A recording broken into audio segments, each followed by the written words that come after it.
To use dynamic button on the Realme C71, let me quickly show you how you can do this. First of all, you will have to go for the settings, and from here simply go for the special features. And as you're here, you will be able to find the dynamic button. So let's tap on this one, and here you can see that you can use the double button, the dynamic button, to like perform some actions right here. And let's enable this switch, let's enable this function, and here you can double tap the power button, you can double press the power button, or you can slide up or down on the power button to perform some actions.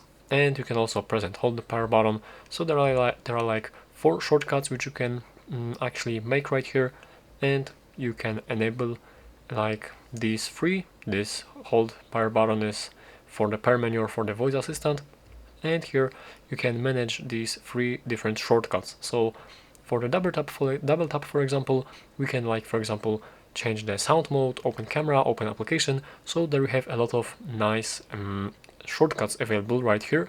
So let's, for example, open an application with the double tap, and I'd like to open the, I don't know, calculator application.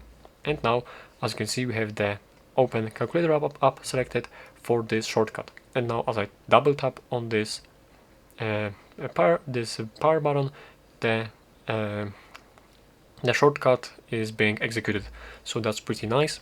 And let's also try out this swipe up or down right here. So we can adjust the volume, bring down or hide quick settings, or swipe up, swipe down on the screen. So let's select, for example, this one to hide or open up the quick settings. And now let's quickly find out how it works. That is pretty nice. That is very neat feature. So yeah, that's all you simply have to do right here to use this one. Take a look at all of these settings and all of these shortcuts which you can do, and yeah, that would be basically it.